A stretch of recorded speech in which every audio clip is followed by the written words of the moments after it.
Hello friends, myself Himanshu Kumar of class 8 of DAV School. Today we discuss about class 8 history chapter 1 when, where and how. मैंने इस chapter को समझने के लिए अपने लिए एक हेल्पिंग नोट्स भी बनाए। हम लोग है नोट्स के थ्रू इस चैप्टर को समझेंगे। नोट्स में फर्स्ट है history is a study of the changing patterns in time. History जो है समय के परिवर्तन का पढ़ाई है। No two periods are same in history. दो पीरियड्स एक साथ हिस्ट्री में नहीं, दो पीरियड को एक साथ हिस्ट्री में हम लोग नहीं ले सकते। History tell us about our past और our ancestor who lived in different political and geographical condition in different periods of time.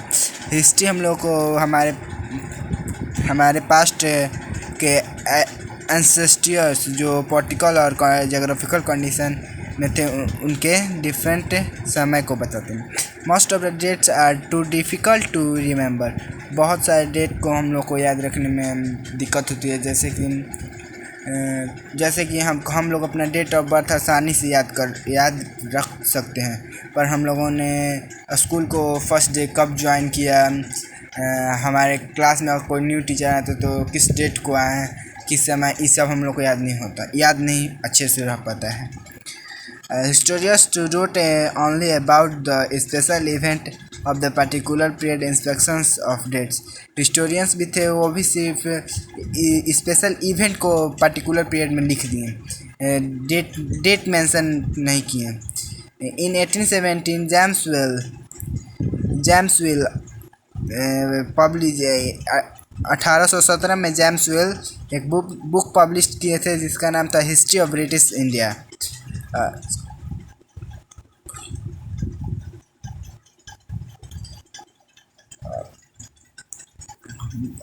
Now we study about modern history.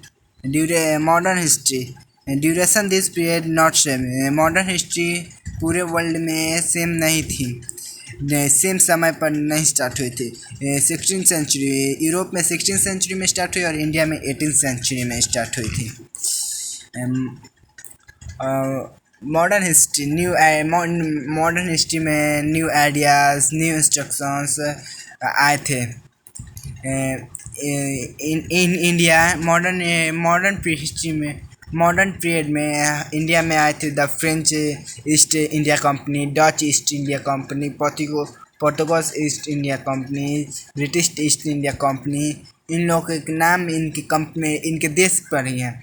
French India company French से आई थी, Dutch से आई थी, पोर्तुगीज से आई थी, British से आई थी।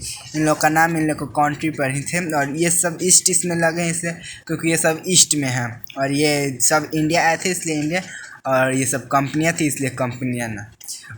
इनका मोटिवेशन था इंडिया को establish there supremacy in India, या अपनी चीज़ को भारत में प्रचलित करना और भारत की चीज़ों को यहाँ से लेकर जाना अपने फ़ायदे के लिए यहाँ पर ये लोग आए थे। Modern period historians referred colonial from the very beginning of the period of the East India Company tried combined trade and diplomacy। Modern period में जब हिस्टोरियंस रेफर्ड कॉलोनियल को आए थे बहुत समय पे ईस्ट इंडिया कंपनी से हम लोग भारत को डिप्लोमेसी करने के लिए। इन 18th and 19th सेंचुरी 18वीं और 19वीं शताब्दी में बहुत सी बुराइयां थी, लेकिन कुछ मॉडर्न आइडियाज़ भी थे, सोशल रिफॉर्म्स थे, एक्सट्रीम पॉवर्टी थी, टेक्नोलॉजी बैकवर्ड था, बहुत से तरीके थे। और इस चैप्टर में आगे हम लोग नेक्स्ट वीडियो में समझेंगे।